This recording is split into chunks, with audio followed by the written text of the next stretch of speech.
అందరికీ మరణాత.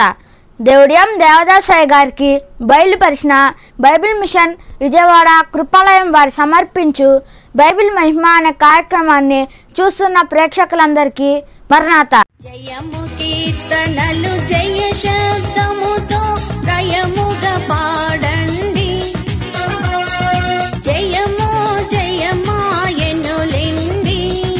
జయమే క్రీస్తుని చరిత్ర ఎంతట.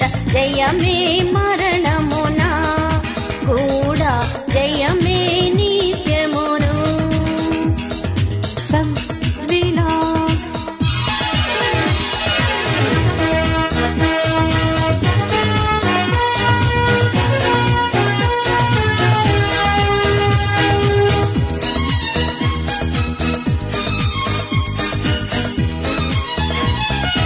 యేసుక్రీస్తు ప్రభు వందిన జయమే ఎల్లవారి కౌను. కోరిన ఎల్లవారి కౌను. వేడిన ఎల్లవారి కౌను. నమ్మిన ఎల్లవారి కౌను. యేసు పేరెమి చిక్కుల పైన వేసికొన్న జయము. జయమని రాసికొన్న జయము.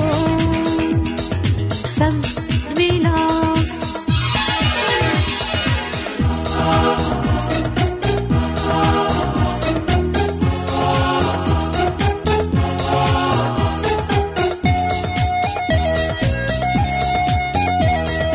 జయము రాక పూర్వంబే జయమను జనులకు జయమౌను. స్తుతించు జనులకు జయమౌను. స్మరించు జనులకు జయమౌను. ప్రకటించు జనులకు జయమౌను. జయము జయమని కలవరించిన జయమే బ్రతుకెల్లా కనప. జయ పదమే కల్లా. సంవిలాస్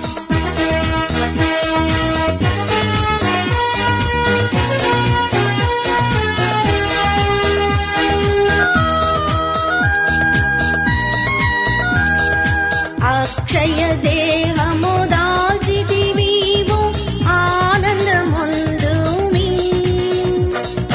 లక్షల కొలది శ్రమలు వచ్చిన లక్ష్యము పెట్టకుమి. నీవు లక్ష్యము పెట్టకుమి. సంవిలాస్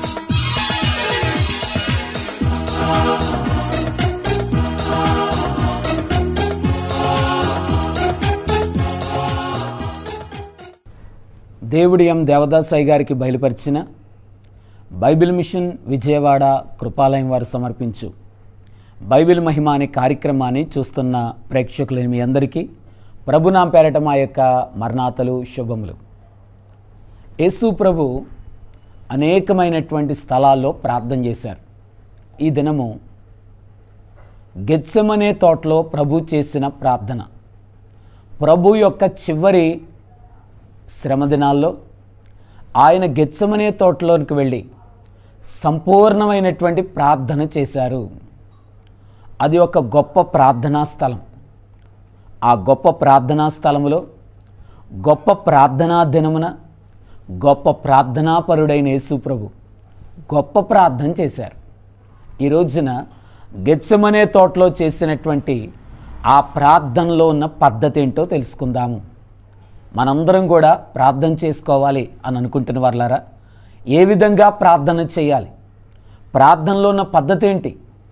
యేసు ప్రభు సిలువలో పడిన శ్రమ కంటే గెత్సెమనే తోటలో పడిన శ్రమే ఎక్కువ.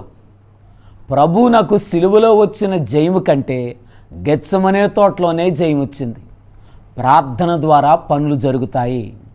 ప్రార్థనా శక్తితో ప్రభు విజయాన్ని ఇక్కడే పొందారు.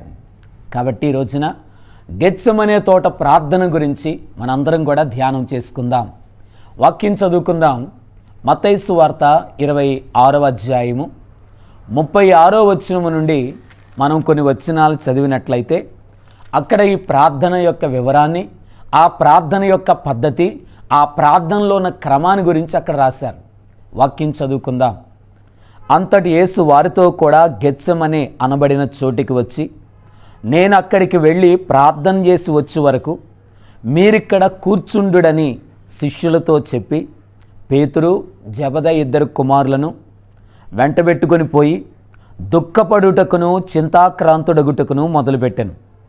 అప్పుడు యేసు మరణమగునంతగా నా ప్రాణం బహు దుఃఖములో మునిగి ఉన్నది, మీరిక్కడ నిలిచి నాతో కూడా మెలకుగా ఉండుడని వారితో చెప్పి కొంత దూరం వెళ్ళి సాగిలపడి, నా తండ్రి, సాధ్యమైతే ఈ గిన్నె నా యొద్ద నుండి తొలగిపోనిము, ఆయనను నా ఇష్ట ప్రకారం కాదు నీ చిత్త ప్రకారమే కానిమ్మని ప్రార్థించాను. ఆయన మరలా శిష్యుల యొద్దకు వచ్చి వారు నిద్రించుట చూచి, ఒక్క గడి అయినా నాతో కూడా మేలుకొని ఉండలేరా, మీరు శోధనలో ప్రవేశించుకున్నట్లు మెలకుగా ఉండి ప్రార్థన చేయుడి. ప్రార్థన చేసుకుందాం. దయానిధివైన మా తండ్రి, మా రక్షక, నీకే వందనం చెల్లించుకుంటున్నాం ప్రభువా. ప్రభు గెత్సెమనే తోటలో ఏ విధమైన ప్రార్థన చేశారో ఆ ప్రార్థనలో ఉన్న పద్ధతిని, ఆ ప్రార్థనలో ఉన్న విశేషతను, ఆ ప్రార్థనలో ఉన్న క్రమాన్ని మేమందరం గైకొన్నట్లుగా దేవా, ఈ విషయాలన్నీ మాతో మాట్లాడండి. నీ ఆత్మ ద్వారా దర్శించి మా అందరితో మాట్లాడుమని వాక్యమై ఉన్న యేసు నామమున వేడుకుంటున్నాము తండ్రి, ఆమేన్. ప్రభునందు ప్రియులారా, ప్రభు నామమున కృపా సమాధానములు కలుగునుగాక, ఆమేన్. మనం అనేకమైన ప్రార్థనలు చేస్తూ ఉంటాం. యేసు ప్రభు చేసిన ప్రార్థనలో ఉన్న కొన్ని పద్ధతులను మనం నేర్చుకుందాం. ఈ వాక్య భాగాన్ని 1-2 సార్లు చదవండి. యేసు ప్రభు చివరిగా ఆయన యొక్క శ్రమ దినాల్లో ఉండగా 2 విందుల్లో పాల్గొన్నారు. ఒకటి పస్కా విందు, రెండోది సంస్కారపు విందు. తన శిష్యులైన వారికి సంస్కారం ఇచ్చి ఆయన గెత్సెమనే తోటలో ప్రార్థన చేయడానికి వచ్చారు. ఆ యొక్క గెత్సెమనే తోట ప్రభు యొక్క ప్రార్థనా స్థలం అయ్యింది. యేసు ప్రభు తన శిష్యులందరినీ తీసుకొని వచ్చారు. ఆయన శిష్యుల్లో 12 మంది ఉన్నారు. ఈ 12 మందిలో ఒక వ్యక్తి చాలా బిజీగా ఉన్నాడు, లేడు, అక్కడ వెళ్ళిపోయాడు, వీళ్ళతో లేరు. ఆయనే ఇస్కరియోతు యోధా. తక్కినటువంటి 11 మంది కలిసి అలాగున వారందరూ కూడా గెత్సెమనే తోటకు వచ్చారు. ఆ గెత్సెమనే తోటకు రాగా ప్రభు చేసిన పనేదనగా తన శిష్యుల్లో ఉన్న 8 మందిని ఆ గుమ్మము దగ్గర, ఆ తోట యొక్క గేటు దగ్గర ఇక్కడే కూర్చుండండి అని చెప్పారు. అనగా కూర్చోమన్నారు. వారికి అప్పగించబడిన పని కూర్చుండుట. ఇది ముఖ్యంగా మీ మనసులో ఉంచుకోండి. మొట్టమొదటి స్థానములో ఈ 8 మంది నుంచి వారికి అప్పగించిన పని కూర్చోవడం. రెండవదిగా ఆయన తన యొక్క శిష్యుల్లో ఉన్న 3 తీసుకొని లోపలికి వెళ్ళారు. ఆ 3 ఎవరనగా పేతురు, యోహాను, యాకోబులు. ఈ 3 లోపలికి తీసుకొని వెళ్ళి కొంత దూరం వెళ్ళిన తర్వాత వారందరినీ అక్కడ కూర్చోబెట్టి వారికి అప్పచెప్పిన పని ఏంటంటే మేలుకొని ఉండండి అన్నారు. మేలుకొని ఉండుట, ఇది ప్రభు అప్పచెప్పిన పని. ఆ తర్వాత ప్రభు రాతివేత దూరం వెళ్ళి అక్కడ ఆయన ఏకాంతంగా ప్రార్థనలో కూర్చున్నారు. ప్రభు చేసినటువంటి ప్రార్థన కొన్ని పద్ధతులను మనకు చెప్తుంది. 3 స్థలాలు 3 భాగాలుగా కనబడుతున్నాయి. మొట్టమొదట 8 మంది ఒక స్థానంలో ఉన్నారు, గుమ్మం దగ్గర ఉన్నారు. 3 లోపల ఉన్నారు. ఆ తర్వాత ప్రభు ఒంటరిగా లోపల ఇంకా దూరం, రాతివేత దూరంలో అక్కడ మోకరించి ప్రార్థనలో ఉన్నారు. ఆ యొక్క 8 మందికి అప్పచెప్పిన పని కూర్చుండుట, 3కి అప్పచెప్పిన పని మేల్కొండుట, యేసు ప్రభు చేస్తున్న పని ఆయన ప్రార్థన చేయుట. వాక్యం వింటున్న వారలారా, ఈ 3 స్థానాలు మీ మనసులో ఉంచుకోండి. నేను మిమ్మల్ని అడుగుతున్నాను, ఈ 3 స్థానాల్లో మీరు ఎక్కడున్నారు అని ప్రశ్న వేస్తున్నాను. ఈ 3 స్థానాల్లో మీరు ఎక్కడ నిలబడ్డారు? దేవాలయం కూడా 3 భాగాలై ఉంది. ఆవరణము, పరిశుద్ధ స్థలము, అతి పరిశుద్ధ స్థలం. మీ స్థితి ఎలాగుంది? ఈ 3 స్థానాలను బట్టి మీ అంతరంగ స్థితిని ఒకసారి పరిశీలన చేసుకోండి. 30 అంతల పంటలో ఉన్నారా? 60 అంతల పంటలో ఉన్నారా? 100 అంతల పంటలో ఉన్నారా? మీ అంతరంగములో ఉన్న భక్తిని పరిశీలన చేయండి. ప్రభు ఈ 3 స్థానాలు చూపిస్తున్నారు. ఎవరి స్థితికి తగినట్లుగా ప్రభు అలా కూర్చోబెట్టారు. ఇదే ప్రభు నేర్పించిన ప్రార్థనా పద్ధతి. ప్రార్థన చేయడానికి వచ్చిన వాళ్ళరా, మన శరీరం కూడా 3 భాగాలు: శరీరము, ప్రాణము, ఆత్మ. కాబట్టి ఆత్మనగా అతి పరిశుద్ధ స్థలం. అతి పరిశుద్ధ స్థలములోకి వెళ్ళి అక్కడ ప్రార్థన చేయండి. ప్రభు చేయించిన పని అదే. ఈ గెత్సెమనే తోట ఈ స్థితి అంతటిని కూడా మనకు చూపిస్తుంది. మీరు ఏ స్థితిలోకి సిద్ధపడ్డారో ఆ స్థితిని బట్టి ఆ స్థానంలో నిలబడతారు. కాబట్టి మీ అంతరంగ స్థితిని బట్టి, మీ అంతరంగ భక్తిని బట్టి, మీ విశ్వాసాన్ని బట్టి మీ స్థానం నిర్ణయించబడుతుంది. గొప్ప ప్రార్థనా దినము, మహాప్రార్థనా దినము, మహా గొప్ప ప్రార్థన ఈ యొక్క గెత్సెమనే తోటలో జరిగింది. ఈ ప్రార్థనలో మరి ఒక పద్ధతి మీకు చూపించాలనుకుంటున్నాను. యేసు ప్రభు చేసిన పనేదనగా, ఆయన యెరూషలేమును విడిచి తన శిష్యులందరిని తీసుకుని గెత్సెమనే తోటలోకి వచ్చారు. యెరూషలేము అనగా పెద్ద పట్టణము, అది రాజుగారి పట్టణం అయింది. పెద్ద పట్టణము, మహాపట్టణము. యెరూషలేము అనగా లోకానికి సూచనగా అని అనుకుందాం. యెరూషలేమును విడిచిపెట్టి ఆయన ఈ గెత్సెమనే తోటలోకి వచ్చారు. ఆ గెత్సెమనే తోట దగ్గరికి రాగానే ఆయన చేసినటువంటి పనేదనగా, తనకు ప్రియులైన వారిని ఆయన విడిచిపెట్టి 8 మందిని లోపలికి వెళ్ళారు. జాగ్రత్తగా ఈ మాట్లాడదాం. ప్రార్థన చేయడానికి సిద్ధపడుతున్న వాళ్ళరా, ప్రార్థనా గదిలో కూర్చోవాలని ఆశపడుతున్న వాళ్ళరా, ప్రార్థన చేయడానికి కూడా ఈ పద్ధతిని అవలంబించండి. మొట్టమొదటగా ప్రభు యెరూషలేమును విడిచినట్లుగా లోకాన్ని విడవండి. లోకములో ఉన్న వాటిని విడవండి. లోక సంబంధమైన తలంపులను విడవండి. లోకములో ఉన్న ఆకర్షణను విడవండి. శరీరాశ, నేత్రాశ, జీవపు డంబం, లోక సంబంధమైనటువంటి కార్యాలను, లోకమునకు అనుసరించేటువంటి ఆ యొక్క పనులను యావత్తును విడిచిపెట్టండి. ప్రభు లోకమును, లోకస్తులను విడిచినట్లుగా మీరు కూడా లోకాన్ని, లోక పనులను, లోక ఆకర్షణలను, లోకస్తులను విడిచి అప్పుడు ప్రార్థనలోకి ముందుకు రండి. ప్రభు చేసిన పని అదే. అలాగను విడిచి ఆ యొక్క గెత్సెమనే తోట వద్దకు వచ్చారు. అక్కడ ఆ గెత్సెమనే తోటలో ప్రభు చేసిన పనేదనగా, తనకు ప్రియమైనటువంటి శిష్యులు, ఆయనకు దగ్గరగా తిరిగినవారు, ప్రభుతో కలిసి మెలిసి ఉన్నవారు, వారందరినీ కూడా ఆ 8 మందిని అక్కడ ప్రభు విడిచిపెట్టారు.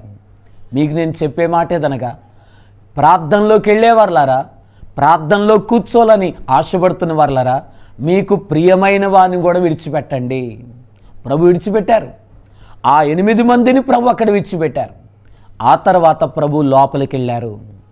లోపలికి వెళ్ళిన తర్వాత అతి ప్రియమైన వారు, అమ్మా, మీ బంధువులు, స్నేహితులు మాత్రమే కాదు, అతి ప్రియమైన వారు నీ కుటుంబంలో, నీకు చాలా కావలసిన వారు, అతి ప్రియమైన వారు 3 ఉండగా ఆ 3 కూడా ప్రభు విడిచిపెట్టారు. మీరు కూడా విడవండి. అలాగ విడిచి ఒంటరిగా ప్రార్థన చేయడానికి వెళ్ళారు. ఏకాంత ప్రార్థన, ఏకాంత స్థలము కోరము, దేవుని ప్రార్థింప ఏకాంత స్థలము చేరము. అలాగన ప్రభు ఏకాంత ప్రార్థన చేయడానికి ఏకాంత స్థలములోకి వెళ్ళి అక్కడ ఆయన ప్రార్థనలో కూర్చున్నారు. ప్రభు ఒంటరిగా ప్రార్థనలో కూర్చున్నారు. ఆయన అక్కడ కూర్చొని ప్రభుని మాత్రమే చూస్తున్నారు. ఈ రోజున వాక్యం వింటున్న మనందరం కూడా మన జీవితంలో కూడా ఏకాంత ప్రార్థన మీరు కలిగి ఉన్నారు లేదా ఒకసారి ఆలోచించేయండి. వ్యక్తిగతమైన ప్రార్థన, కుటుంబ ప్రార్థన, సంఘ ప్రార్థన, ఈ 3 ప్రార్థనలు చాలా ప్రాముఖ్యమైనవి. ఈ రోజున మనం ఏకాంత ప్రార్థన గురించి చెప్పుకుంటున్నాం. ఈ ప్రార్థన యొక్క స్థితిని ప్రభు మనకు చూపిస్తున్నారు. గెత్సెమనే తోటలో ప్రభు యుద్ధం చేయడానికి వచ్చారు. ఆత్మీయ యుద్ధము, సాతానుతో యుద్ధము. ఆయన పూర్తిగా మనిషిగా ఈ తోటలోకి వచ్చారు. ఆయన పూర్తిగా మానవునిగా వచ్చారు. ఆయన దైవత్వం అనేటువంటి పై వస్త్రాన్ని పక్కన పెట్టి ఆ యొక్క స్థలములోకి పూర్తిగా మనిషిగా వెళ్ళారు. ఎందుకు ఈ మాటలు చెప్తున్నానంటే, మనలాంటి మనిషిగా సాతానుతో పోరాడానికి వెళ్తున్నారు. సిలువలో పడిన శ్రమ కంటే గెత్సెమనే తోటలో పడిన శ్రమే ఎక్కువ. సిలువలో పడిన పోరాటం కంటే గెత్సెమనే తోటలో ఉన్న పోరాటమే గొప్పది. ఆయన పూర్తిగా మనిషిగా వెళ్తున్నారు. దేవుడిగా, దైవత్వంతో వెళ్తే నువ్వు దేవుడిగా వచ్చావు గనక జయించేసావని రేపొద్దున సాతాను అంటది. కాబట్టి సాతాను ఓడించడానికి, మానవులందరి యొక్క పాపములను ఒక పాత్రలో వేసి సాతాను తీసుకొచ్చాడు ప్రభు దగ్గరకు. ఆ పాత్రలో ఆదాం మొదలుకొని సిలువ వరకు, కల్వరి నుండి రెండవ రాకడ వరకు, రెండవ రాకడ నుండి ఈ భూమి యొక్క అంతం వరకు మనుషులందరి యొక్క పాపములను ఒక పాత్రలో వేసి త్రాగు, జయించడానికి వచ్చావు కదా, పాప భారమును, వ్యాధి భారమును, శిక్ష భారమును మోయడానికి వచ్చావు కదా, త్రాగు అన్నట్లుగా ఆ పాత్రను ప్రభు ముందు పెట్టబోతున్నాడు. ఆ యొక్క సాతానుతో పోరాడి ఇలాగున జయం పొందడానికి, ప్రార్థనా యుద్ధం చేయడానికి ప్రభు ఒంటరిగా కూర్చున్నారు. ఈరోజున వాక్యం వింటున్న వారలారా, ఈ పద్ధతులను మీ మనసులో ఉంచుకోనండి. యేసు ప్రభు పూర్తిగా మనిషిగా తోటలో ఉన్నారు. ఆయన మానవునిగా ఆ యొక్క స్థలములో ఉండి ఆయన మనిషి ఎడల